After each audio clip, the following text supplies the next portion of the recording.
All right. Oh my God. Hey, welcome What an entrance. What an entrance. episode 56. Can you believe it, guys? 56. Crazy. Lawrence Taylor. We've been together for a long time. You think they'd stop making shows to watch? I know. We haven't even scratched the surface yet. That's what's so amazing about it. It's so amazing. But, before we get too far, you know what we got to do. We got to do the theme song. Woohoo! I'm going to let Rosner take it over, and then I'll pass it. Here's the story of some lonely fellows who spend way too much time watching the TV. All of them have jobs and friends. Well, not really.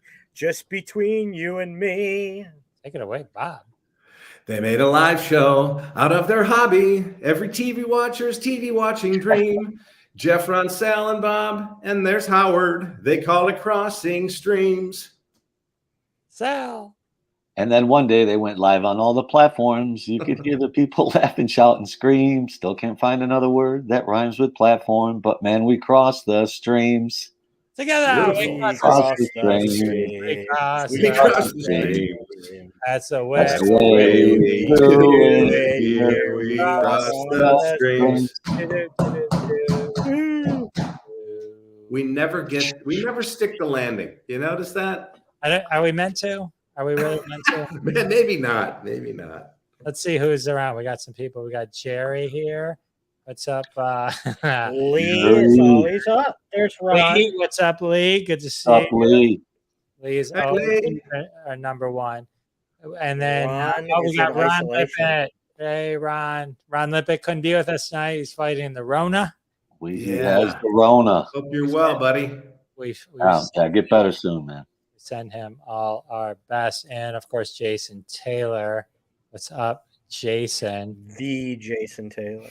Jason Taylor just finished Cobra Kai. I don't know if he means season 3 or season 4, since season 4 seems to be exactly like season 3. I haven't watched it yet. I'll watch it. I will forever be amazed how they got 4 seasons out. It's renewed for 5, and then wow. And then I don't mean to knock. They're all going to come. They're all going to become senseis by the episode of season 28. Strike first, strike hard, no mercies. Yeah, I got to say, it seems that every single member of that cast must have taken some kind of fountain of youth pill, because no one has aged. Everybody that they pretty miraculous. It's true. It's true. Is it? He loves every minute of it. I'm on about halfway through season 4 of Cobra Kai, and the LaRusso kids are assholes. They're just assholes. And the son, they turned the son into like such a dick. Oh my God, like a bully, and Sam's not nice, and her to the daughter, Chet Hanks.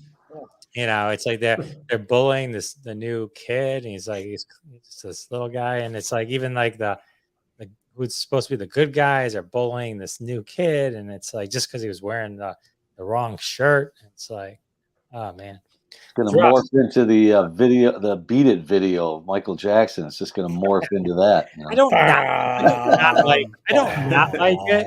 My wife's ready to bail. I bailed on the Sex and the City reboot. I was just like, I can't deal with this anymore. I bailed halfway through. I watched first 10 minutes of that first episode with my wife, and I was out. It was enough. I was like, more than I could watch. It was just these people. They're just the problem with, I think, both shows. I love Johnny on Cobra Kai, but there's no one likable. There's no one like I really care about, and they keep flipping and ruining characters. And I don't know. We can talk. No, I gotta finish it. I gotta finish it. I do love the fact that Ralph Macchio bounced back the way he did with a career resurrection. I was watching clips from the Rob Lowe Comedy Central roast that Ralph Macchio was on, and they destroyed him. One of the best lines, I can't remember who it was said, "Wax on, wax off." That's what he says every day. Was he's busy working at the car wash on the way off. Great joke. But even him in the show, it's like, they'll be like, oh, me and Johnny got to get along. And then he can get along with Johnny for like half a second before he loses his ability to even maybe meet Johnny halfway. Like, he gets irritated. Anyway, that's some deep rooted hatred over a long period of time. I mean, it's true, but what are you gonna do? So, and it is the man that said, like your car, Mrs. LaRusso. I mean, that's hurtful to take a swing at his mother like that. It's hurtful. So anyway, I welcome everybody who's watching on Facebook and YouTube and Fireside. This is Crossing the Streams, episode 56, and we're going to dive into a bunch of TV show suggestions this episode that we think you should be watching. This is episode 56, so that means there are 55 other episodes sitting and waiting for you on YouTube. 55 hours of TV watching suggestions. And each one of those has at least 4 suggestions in it. Some of them have 5. So if you ask yourself, what should I be watching? And you aren't watching our program, you are doing yourself and the rest of your family a disservice. a significant disservice. Shame on you. So what we do generally is I'll recap last week's episode. If you missed it, we talked about the Alpinist Station 11, which actually then came up in my feed. And then Street Gang, how we got to Sesame Street, and Sale finished December strong. As only he can. As only he can with the holiday calendar, which didn't get the highest sale review, but still, if you're run out of other Christmas movies to watch, that's the show for you. So I watched 10 minutes of that and I got diabetes. I couldn't stand it. It was too sweet for you. Today we have, that was the wrong side. Today we have a fun show. We have Mixtape, The Sex Lives of College Girls, the Super Bob Einstein movie, and Champs. But first, we have to talk about the day came, excuse me, that we all feared. For 99 years, we lived in fear of Betty White passing away. And so on December 31st, unfortunately, it finally happened. And that was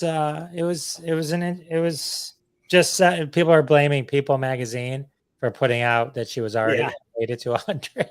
Yeah, they didn't put knock on wood in parentheses below it. I mean, there were so many interesting stories that came out about her, and watching her on like clips on YouTube of old game, like she was a master in game shows. I totally forgot all that from my my youth, seeing her on game shows. And then the other thing, I read this story that she was originally chosen to for the Rue McClanahan part on Golden Girls, because that she had played these hypersexualized characters for so long, and then finally they're like, that it's been done before, so they switched the role and gave her the role that she had, and it was such a good choice. Yeah. I mean, they're all gone now, right? She was the last. They are. Yes, she was last. Yeah. I watched the they had the clip, one of the best skits when she was hosted Saturday Night Live, the census skit with Tina Fey. Yeah, I was starting to watch a lot of that, and the MacGruber ones. It's so funny. The MacGruber one's great. The Tina Fey census one is like, how many people live here? 0. And she's like, what? And she's like, oh no, in addition to you. She's like, oh, then 3. I mean, just, what's your first? Blarfingay. Blarfingay is your first name. How do you smell? What's your last name? Blarfingay. How do you spell that? Smith. Smith? Yes, Blarfingay. I mean, she had great delivery. She was an amazing talent. I saw a great clip where it was actually from the Golden Palace, where a guy comes in with a gun and she acts so ditzy and then gets him to leave, and then picks up the phone and in a different voice, and not the ditzy voice, goes, a man, and reports, go, a man 5'7", yeah, people think I'm dumb, but Yeah. I'm not, right? So then everyone kind of applauds, and she goes, "Oh, I'm sorry, this is 411, not 9." It's such a funny twist, and then they just pulled it right back. It was really funny. So Where was that? I was How watching. old was the one with Ryan Reynolds? Oh, Where the proposal. The proposal. that was so. What a clip, man! She's flipping him off.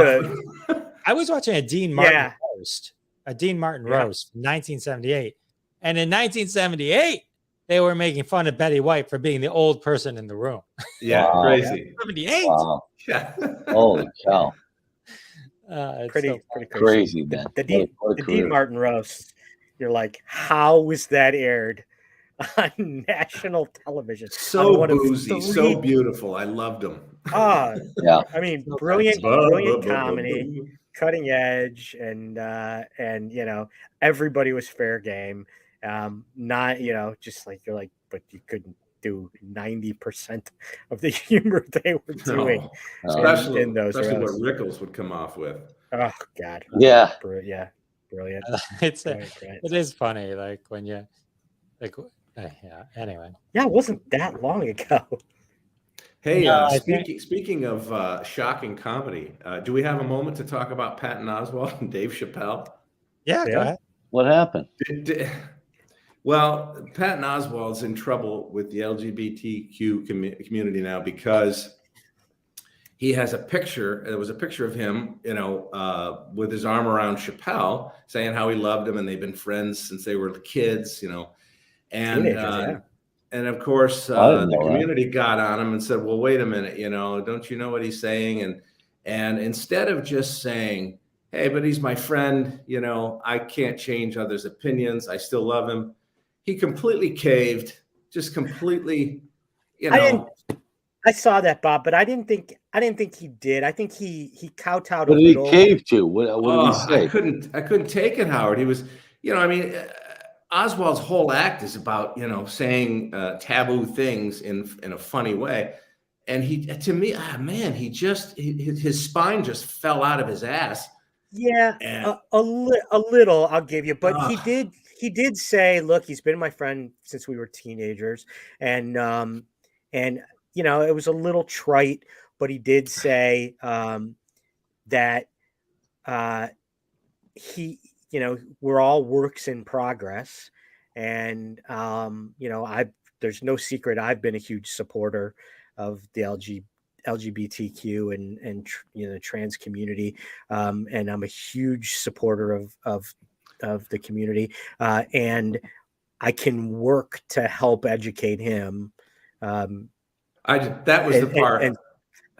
But there's truth. There's truth to that. I mean, you could have a friend whose viewpoint you don't agree with, but he's still absolutely. Still That's friend. my point. I just apparently thought that he just threw himself under the bus, and it was almost pandering. I just thought, dude, you don't have to do this. I think it was more than anything else. It was to say, let's just drop this as a point of contention. Same thing that happened over the past 24 hours with Jon Stewart. If you saw with Harry Potter. Yeah, I saw that. I don't know. Yeah, that was, and Jon Stewart came out today. He's like, I'm not saying J.K. Rowling was anti-Semitic. I'm not saying anybody that made it was said in jest. There was a little truth to my comment about sometimes you don't even realize some stereotypes are so subconscious the way people do things sometimes. It's like, but it was a joke, people. Chill the F out. So yeah. Hey, I did want to bring something. It's a Roz rant. I see it coming. Something that I've noticed the past couple, it's on social media. Sometimes he talks, sometimes he yells, and sometimes I need a stinger. I need a stinger. Roz rant. Everybody keep talking over him so he gets even more ranty. Sorry, Howard. Go ahead. On Instagram. I'll keep going. No, you're not going to stop me. On Instagram, especially, does everybody in their intro on social media need to post their entire resume? And I'm not talking about saying that every other person's profile I read is like engineer, dog mom, mother of 4, Dog child mom. of God, Arbonne Diamond Club salesperson. Like, you have to list everything you've accomplished in your life in your profile intro. Not only that, I see but that. where do these people find the time in the day? Like, who's got do you not sleep? Who's got that much time to be a mother of 4? And not only that, but the way you get the blue check mark on Twitter. Is it that you have to run a fitness blog or a wellness blog? Is that what you have to do to get that check mark? Obviously not, It's Howard. everybody. Like, it's 9 like the obesity epidemic is bigger than ever in this country. Yet every person's profile I come across has a fitness blog on social media. Like, it's just unbelievable. Yeah, I could like every profile. And every troll is a person of God. So anyway, I like the rant, Howard. I agree with you. Yes, very good rant though. That is good. Those profiles. Let's channel that energy, Howard, into our show. Sex lives of college girls. We're going to talk about the sex lives of college girls with Howard Rosner on HBO Max. So I'm flipping through the HBO Max app last week, and I'm like, let's see if there's anything good to watch. And it pops up as a recommendation, The Sex Lives of College Girls, and I'm like, great. The HBO Max app is now recommending OnlyFans pages to me. Like, that's just super. That's what I've come to. And then I'm like, well, maybe I should watch. And I'm like, okay, well, no, I'm not even going to flip on it, because that's then when my wife goes to watch, and just like that, it's just going to pop up in the recently watched. I'm like, she's going to see I watched The Sex Lives of College Girls. Like, that's not going to work either. So I didn't. But then over the next couple of days, on the bill, Howard, it just says movie. Yes. If you stop before 10 minutes, you can watch through the squiggle vision, and you don't get charged for it. You just click off. So, but over the next few days after I first saw that, when I was looking at all the end of year lists that people had for best TV shows, it was in a bunch of them as one of the 10 best shows of the year. And then I did a little reading on it, and I realized it was executive produced by Mindy Kaling, who was a major part of the creative process. And, Mindy Kaling obviously heavily involved with Never Have I Ever, a show that we've talked about that I really enjoyed. So I'm like, you know what? I'm going to give the first episode a shot. And I really enjoyed it. It's that Howard Rosner rite de passage theme, coming of age kind of show. It's kind of like similar to Never Have I Ever, goofy comedy, yet still trying to make good points, but taken to a next level of adulthood. Characters still trying to find out who they are. So the basic gist of the show is it's set at a fictional Vermont Ivy League type university called Essex University. And it's 4 roommates who are brought together randomly. It's a total comedy, by the way, but also some very biting social commentary and good insight to college now and issues that abound. So the 4 roommates are character who starts off seeming like it's going to be the mean girl, right? She's rich. Her family's name is on the library. She puts everybody down. The next character is a soccer star who's the daughter of a U.S. senator. The third is a student, an Indian young woman who wants to be in comedy and wants to work for basically a fictionalized version of, the Harvard Lampoon. That's her goal in life, is to be a comedy writer. She's recently discovered her majorly sex positive. And then the fourth is a woman from from Arizona, lower socioeconomically on scholarship and work study, and very naive. And they get thrown together. And, you do feel like this could very easily be stereotypical plot lines for all of them. And it's 10 episodes in the first season, and it's really not. I mean, the characters go in very different directions than you think from the first episode or two. And they do hit some very poignant subjects that are, part and parcel to the college experience. Not that, I know fully, but just from reading and understanding, sexual harassment, faculty affairs with student issues, coming to terms with one's sexuality, coming to terms with having to make choices that have gone against your core principles your entire life, but now you're doing because you're stuck in an environment that you're not sure how to handle. And it's while some of the jokes might at times be a little expected or trite, where most of those storylines don't go the way that you would think, which is good. It's refreshing. I read an article today about it that popped up on Twitter that was saying how it's really changing a lot of expectations of what college can and should be because of the way they're dealing with these situations. So the young women who are, and I shouldn't say young, for all I know, they could be 30 playing college students, which is still young to me. To most of us on this, I would add. But they do I think they do a really, really good job. And it's an enjoyable show.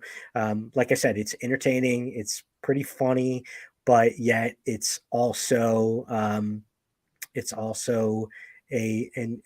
got some good social statements that it makes. So, quick episodes on HBO Max, and I enjoy it. It got all right, now for recommendation. the real review. How about the bikini shots? Is there a lot of bikini shots? Sexuality. There's not any nudity that I recall. There are some really quick sex scenes, but they're almost comic in the way they approach most of them. Sounds like mine. And quick, forced comedy. Are these only 2-minute episodes? No, it's 10 episodes. You can knock the whole thing off in 20 minutes, and if you rewind to see I love where the stories go real quick, but don't get up and go to the bathroom.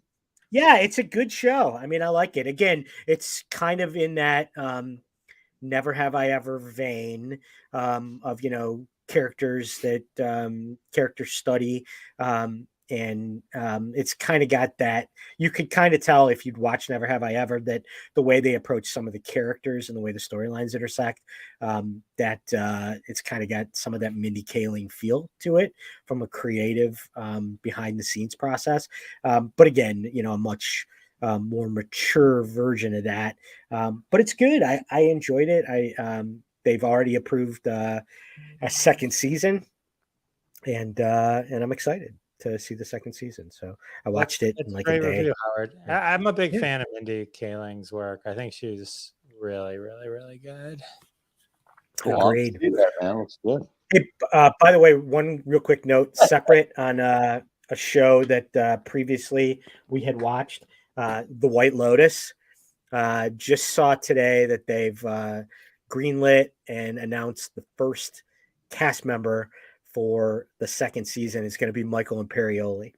Nice. So I'm pretty excited about that. I'm looking forward to doing an episode on a review of The Sopranos. I'm halfway through season 4, so okay, that'd be great. Cool.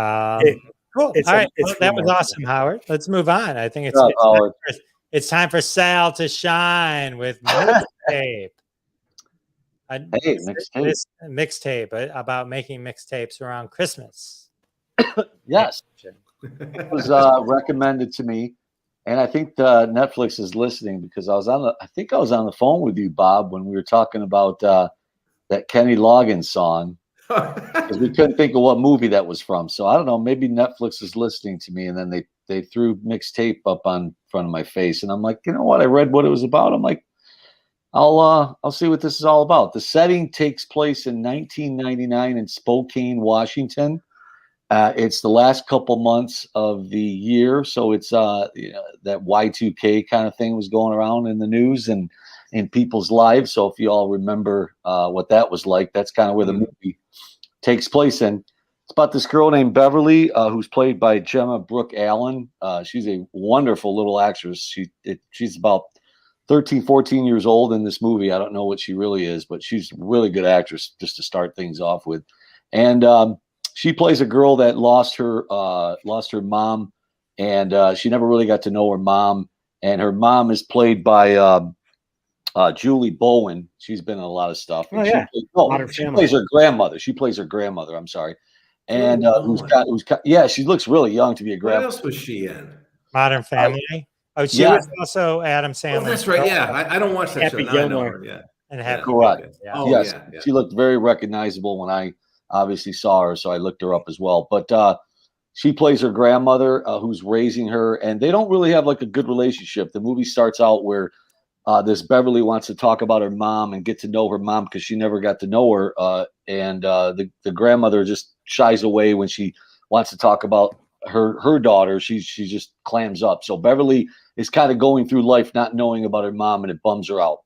And then she kind of gets in with there's some older girls at school that start bullying her, and she actually becomes friends with these girls. But for this particular part of the story, they're bullying her. She goes home. She's very flustered. She goes up in her attic, and she's just bummed out. She starts throwing things up in the attic and stuff, and out pops out this tape, this mixtape that her mom had made when she was given basically pregnant with her, and just made a tape of when she was younger, not just only when she was pregnant.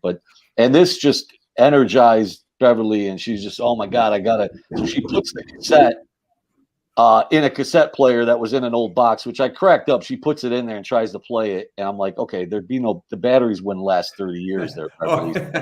But it was a cute moment. Double D's. That was but Howard's there was a show. little. They showed these. Sorry. They showed the scene. There was a little cord on the end of it, so maybe she plugged it in, but I didn't see her plug it in. But anyway, it gets tangled up like I know we're all old on this panel, but it got tangled up and the tape ruined. But she had the list of the songs. So anyway, not to tell you guys about the whole movie, she kind of wants to know about these songs that are on this tape. So she goes to a record store because it is 1999, and she meets this gentleman named Anton, who's a store owner, and he kind of helps her out by trying to find these songs. Some of them he can't find, and then he puts them on a tape for her. But he did the first song for her, and I got to know what the name of it is. Hang on a second, sorry. But anyway, so she wants to listen to these songs and just get to know the songs because she feels like that she gets to know her mom through that. She found a little diary as well of some of the things her mom was going through and everything. So anyway, that's pretty much the plot of the story. Along the way, she meets these friends I told you about. They start like a garage band, and they kind of learn the songs that are on the mixtape. And just every single song, she just listens to the words. Like she had to do this. She had to get up in one of her classes, and she recites the lyrics to "Surrender" by Cheap Trick, and it's obviously such an old song, even for that time period, that the teacher was kind of impressed that she knew all the lyrics and stuff to that song. It's just a kind of a cute movie, obviously just along the lines of, teenage girls just kind of going through high school and stuff. And she's just getting to know her mom through these tapes and develops a better relationship with her grandmother along the way. And then, so it's a really good felt story about how a grandmother and the granddaughter have to deal with life without the mother anymore. And it's a poignant story in that regard, but you get to know some of these songs along the way. And it's just a really, really cool movie. Great supporting cast with her girlfriends in there. I don't know all their names, but they kind of like almost like a Sandlot movie except with musicians or whatever, with music. And it was a good solid movie. So I want to list for you some of the songs that were on our tape. I'm not going to list all of them, but I just want our listeners and I can name that song in 2 notes. So some of the songs that were on that tape, and they are played throughout the movie too, which is really cool if you're into that kind of that era. I Got It Right by Iggy Pop, Surrender by Cheap Trick, which plays a really good role in the movie. Best I Ever Had. I forgot who's saying that one. Some of these were covered by other bands, but I remember that song.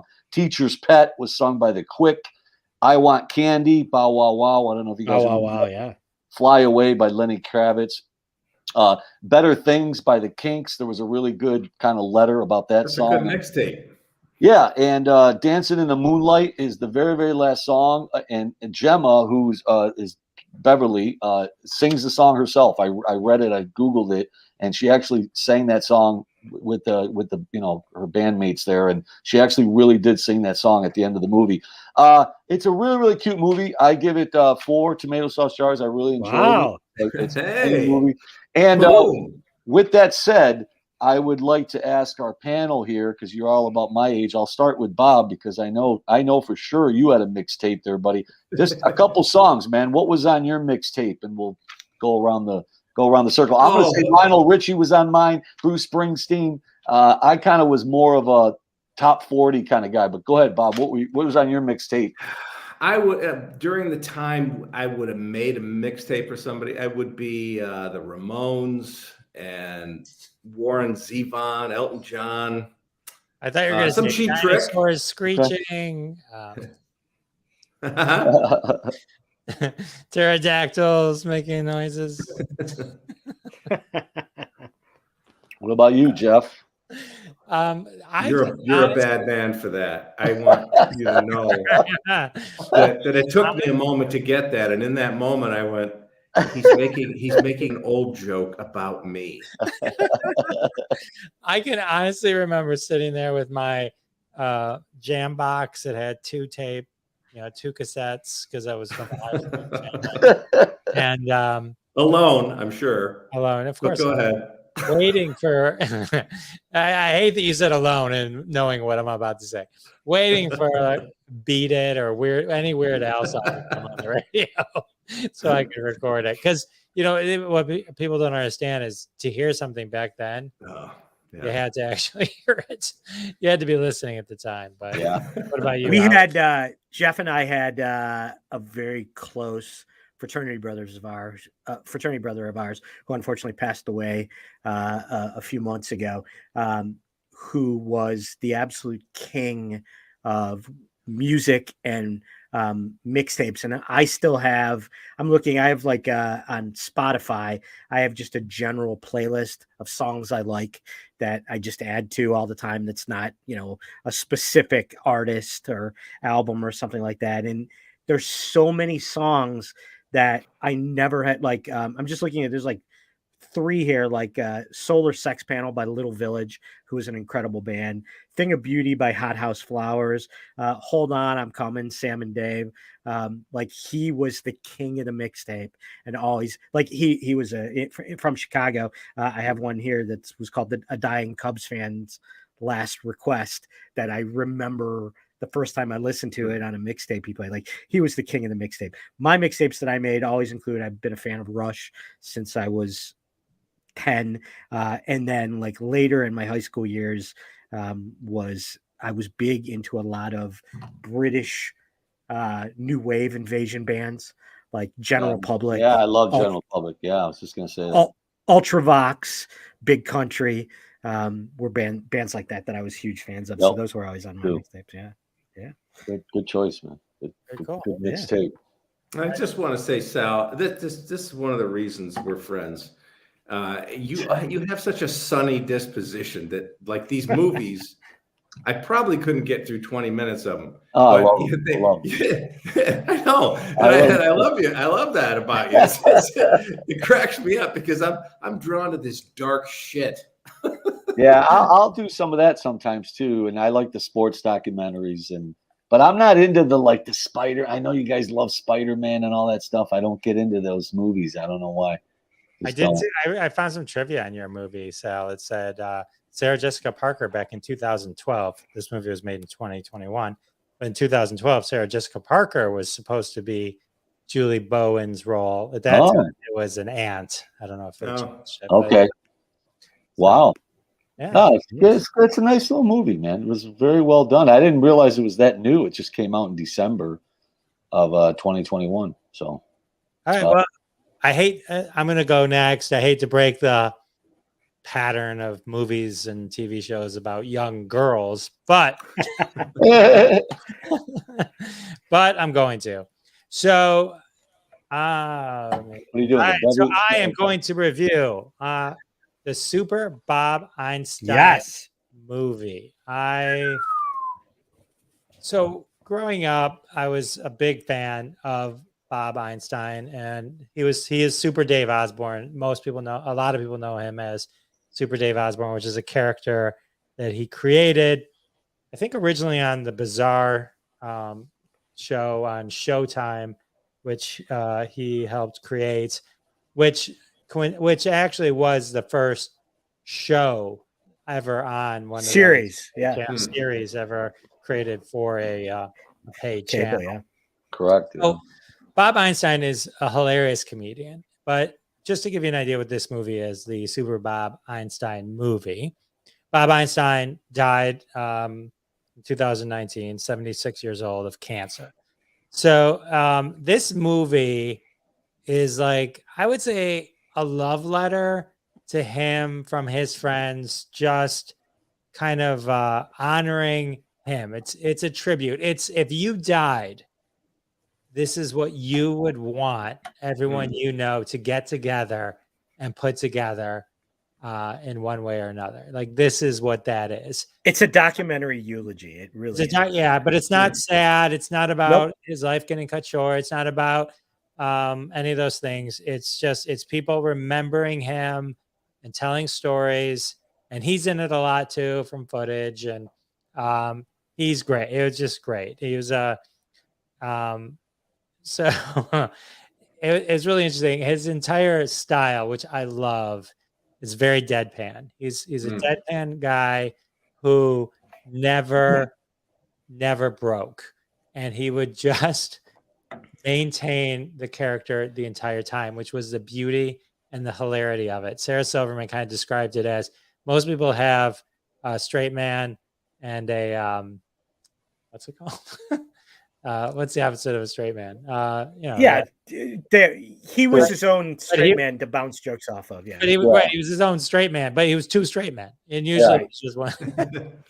So there's so many funny stories and things that kind of go into this 90 minutes. And John Byner's in it. He was the star of Bizarre with him, and he talks. And Larry David, Susie Essman, Jeff Garland, Jimmy Kimmel, Steve Martin, Sarah Silverman, David Letterman, just to name a few. These people are just raving about him and talking about how funny he is. Even if you don't know who Bob Einstein is, and likely if you started to watch it, you'd be like, oh, I know who that is.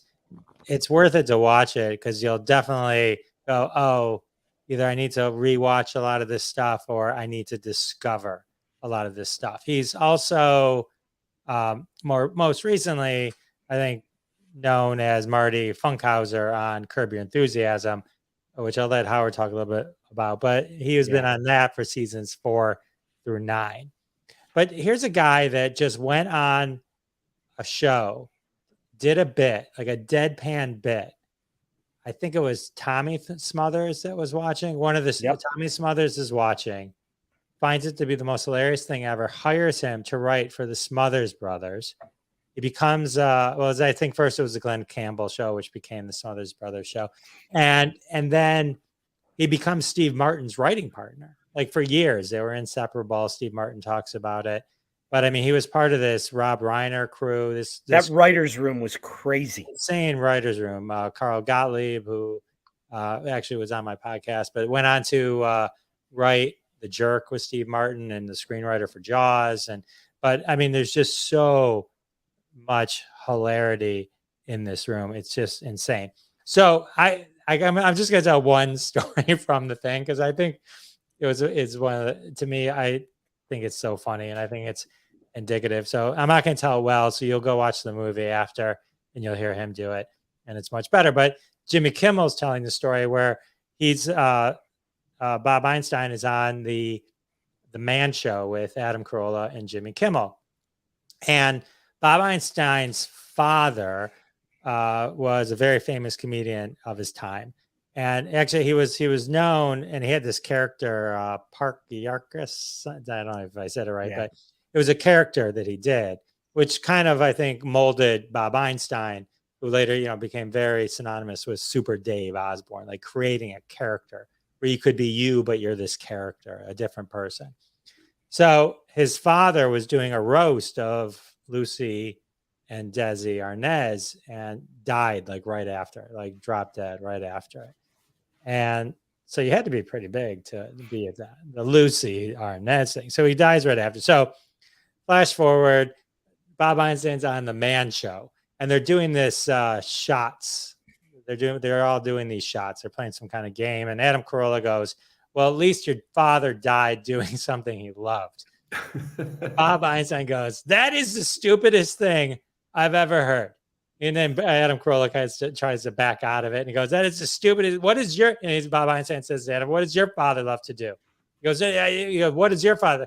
He loves to play the trumpet. And Bob Einstein says, well, you know what? I hope he's playing the trumpet, swallows on it, chokes to death, falls over and dies. People can say he died doing what he loved. It's something like that. I didn't do it as well, but but it was just, but this is all straight, right? He tells it, it's his tone is very, he's not like he's telling a joke. It's like, he's like a serious sort of anger. And it's like, it's so funny, but everything he did was like that. Super Dave Osborne is the funniest. Super Dave Osborne, for people who don't know, he's like, he's an accident prone, evil Knievel character. He never, which is really what he was based off of. Right. Just like Evil Knievel. And he never could get, they always went horribly wrong. Something always went horribly wrong. But it was so funny. I mean, hilarious. He played it always funny. And it's physical humor like you wouldn't believe physical humor. And it never gets old. I can watch the same clips over and over again. And it's so funny because he plays it so straight. Yeah, every time straight. I was a huge fan of Bizarre, and I remember the Super Dave Osborne show, and I forgot how funny. Like I remembered it being funny, but I forgot how detailed funny those clips were. The setup where like they walk through the entire setup like they would with the Evil Knievel, like showing you this thing is going to have 5,000 pounds of torque and like setting it all up, and it's going to go wrong and you can see what's coming. Like there's the one where he's in the yo-yo, like the huge yo-yo. You're like, something's going to happen, and the rope snaps. He rolls down a hill onto a highway or into a ravine. Like, my wife had never seen some of those. She was watching with me and she was cracking up. She was laughing her ass off. Like the one where he's like, it's like a hammer or something and it just smashes into the ground in front of him. But then the other part that made it hysterical was hearing him go, oh no, like as it's about to happen. And then the announcer coming over going, Super Dave. He's like, you're standing on my nuts, you putz. Like it's just the deadpan after the stunt had gone absolutely wrong. Was so funny. And Marty Funkhauser was such a great character.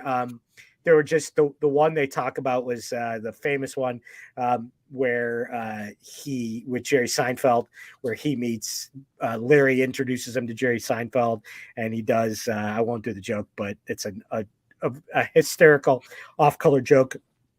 And I didn't realize until Larry and Jerry talk about it, that was not scripted. He literally goes and says, hey, do you want to hear a joke? And Jerry's like, and Larry's like, no. And he's like, I have to tell you a joke. That was unscripted. And he just launched into it. And it was hysterical. And then the other couple of scenes they show, a couple of things of Marty Funkhauser is where Larry stole the flowers from the roadside memorial. And then the one that I love, which might be my all-time favorite Curb Your Enthusiasm episode, was from Palestinian Chicken, where he becomes super orthodox and he won't take off the yarmulke. And Larry chases him off, and all the people in the Palestinian restaurant cheer Larry on. I've seen that one. Yeah, it's good. The delivery was so good, just so good, and just so funny, just hysterical. They showed, and he had done some of those routines more than once. Like they showed in the episode they did for Kimmel, where they set up a drive-through restaurant, and then they had a car drive straight through the drive-through. They did that exact scene exactly that way per his instruction 25 years prior on the Super Dave show or something. Like it was exactly the same. They showed footage of it, and it just brilliant. It didn't matter. Wow. Nobody cared. So brilliant. And here's the beauty of it. It's on HBO Max. It's called the Super Bob Einstein movie. It's only like 90 minutes long. It's a perfect amount. There's no fluff. It's all really, really great. Really, really great clips. Lots of funny stuff. So I definitely highly recommend. I am going to watch that tomorrow. Yeah. It's a good it's a some really levity. good pick me up laughter one. Yeah. That was hilarious, man. All right. Next we have Champs. A boxing documentary. Bob is the boxing that Sal is to Christmas. Well, I have to admit to an obsession, a predilection, a fascination with all things boxing. So I'm going to rip through this one pretty quickly. I'm going to hit the high points. Okay, this is a documentary that was made in 2014. And usually the ones that I review here are about a specific boxer or a specific event. I kind of talk about their lives and their impact on the sport. But this one really details three well-known boxers. One named Bernard Hopkins, who is probably the least well-known. But if you're a boxing fan, you know him as the guy who won the light heavyweight championship at 49 years old, and had been a middleweight champ and defended his title 19 times in a row, which is just incredible. I mean, that's something like 10 years he sat atop the ranks of that. It's just and spent some of his prime in prison. Yes, he did. And this is like the worst. This is the most poorly named document. It's just champs. It doesn't mean anything. Yes, they were all champs, but they missed a huge opportunity in this. There's really no new ground broken in this, except for some very subtle things that are brought out about each of the three: Bernard Hopkins, Mike Tyson, and Evander Holyfield. Okay, and Howard, we were talking earlier about the 84 Olympics, where this is, I think, where they missed their first chance to point up that this should not have been called champs. They should have named it something like Resurrections, because each of these guys was born in absolute poverty. Yeah. Bernard Hopkins tells a story about how, there's 6 kids around a kitchen table, and his mother's trying to figure out how to ration 2 cans of pork and beans and shove some flour in there. And, orange rinds, so they can get off to school with full stomachs. Just the kind of crushing poverty that most people don't make it out of. Well, Evander Holyfield, the same, in Alabama, born to illiterate parents. Mike Tyson, Brooklyn. We all know his story. It's the most well-known. All of them start out with literally everything going against them. But then we all know that they make all kinds of money, lots of fame. But there are moments, there's a moment in each of these men's lives that comes after their fame and fortune that the documentary talks about, it touches on, but really should have given it the name Resurrections, I believe, because each of them hit rough patches, as you know. Tyson in jail for rape, comes out, fights Holyfield, gets knocked out. Next fight, he bites Holyfield's ear off. Just an endless, I don't know what the bad streak for the guy. He was off his rocker. Evander Holyfield, he started out his career getting jobbed out of the gold medal in the Olympics. He was disqualified for zero reason. Nobody to this day understands what he did or didn't do. They said he hit after the break. He didn't. So he, you know, his big chance, they took it away from him. Tyson didn't even make that Olympic team. He was an alternate, if you can believe that. He wasn't even good enough to get on the 84 team. And in, what was it, 2 years later, he was champ at 20 years old. So and Bernard Hopkins spent 5 years in jail after committing various felonies, 9 of them to be exact. 5 years in a maximum security jail where he learned to box. And he came out, turned his life around, and all of them. The documentary keeps focusing on like this individual drive that they each had, but that's the same for every boxer, for any champ, anybody who makes it to that pinnacle has this insane drive inside them, and so that wasn't anything new. But they missed the point that all 3 of them also had a moment in later in their careers, like Bernard Hopkins winning it back at 49 years old, when everybody just said, "You've got no chance." And he said he appreciated that more than any other thing that he had accomplished in his career and his life. He still got something like $50 million in the bank. He's worth a lot of money. Tyson, we know what happened to him, right? He made a comeback as an exhibition. He's now a multimillionaire again. But Tyson, and I got to look at the time here. I don't want to take up too much. I don't want to get dark here.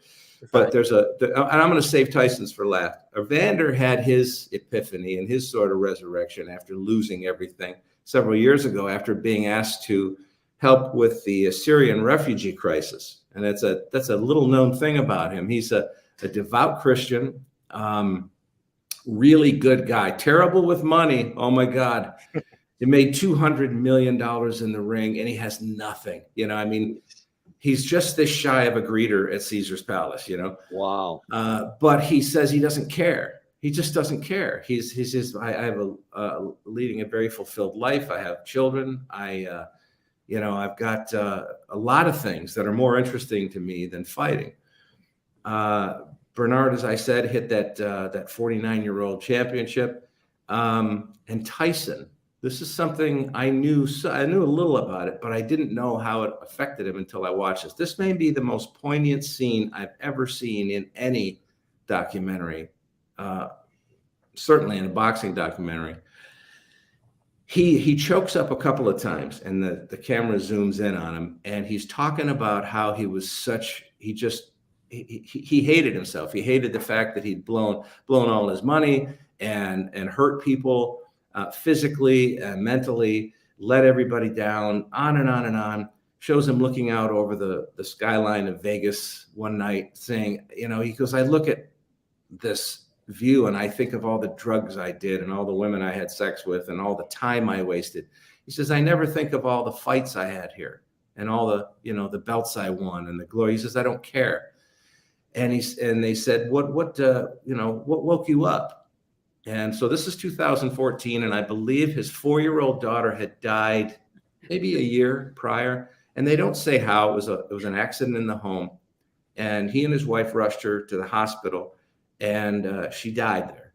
And he was talking about how there were other people in that emergency room. There was 2 others who also lost children. Then it was a horrible situation, and they were coming to comfort him. And he said, in that moment, I realized just what a waste my life was. I had these people who had just experienced these crushing losses coming to tell me they cared about me and the loss and he said, and I'm using his vernacular now. He said, you stupid motherfucker, you had everything. It was all in front of you, all of it. And you didn't realize this was the most important thing. And he tears up. And that was the time where his life turned around, and he started to, you started to see him on, different TV shows and not just, cameos in movies and stuff. And he went on the road with a My Story show, which was great.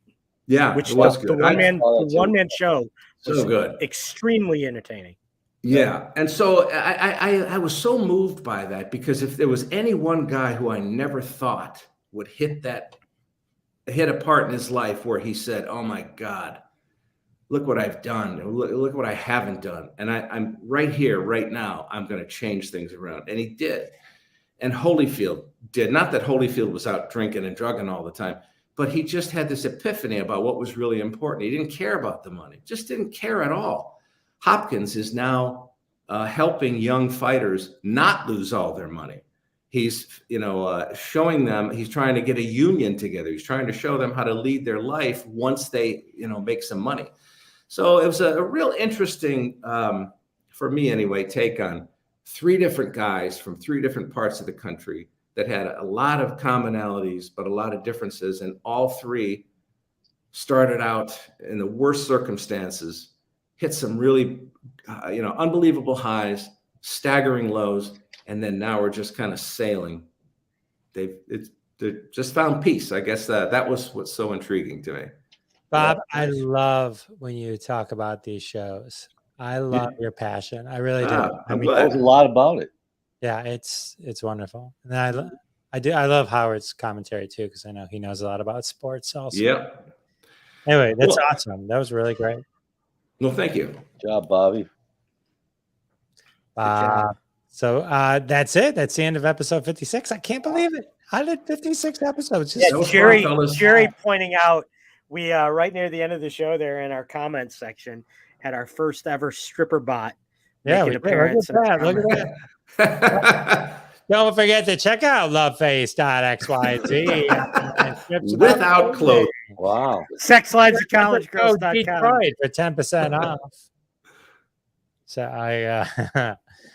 I've been doing my I've had some ads on my show now, and I did some ad reads, and it's kind of funny. By the way, did you know that Jeff has a podcast other than this show? I did not know that. No funnier. Never heard of it. One of my top 5 all-time favorite YouTube clips was the Bill Burr live read for his podcast for Sherry's Berries. Have you ever heard that? No. Google that. Go YouTube that. Sherry's Berries.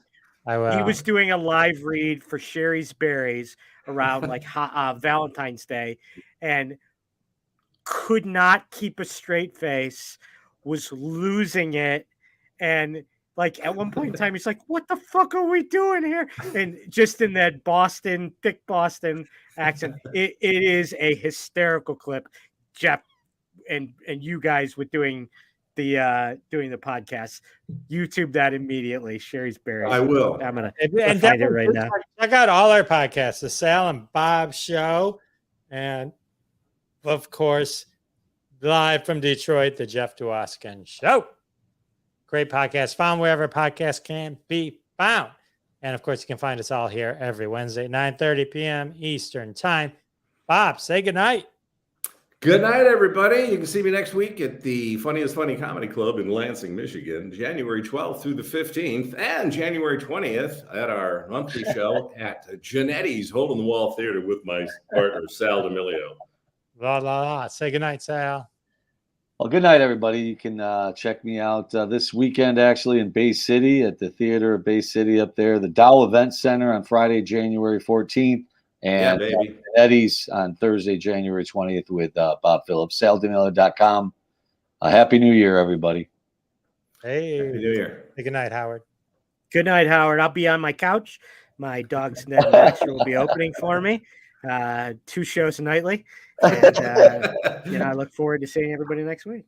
All right. So good night, Fireside. Oops, I am saying goodnight on Fireside. And then good night to all of you. Thanks all for coming. We appreciate you so much. Don't forget to check us out on YouTube.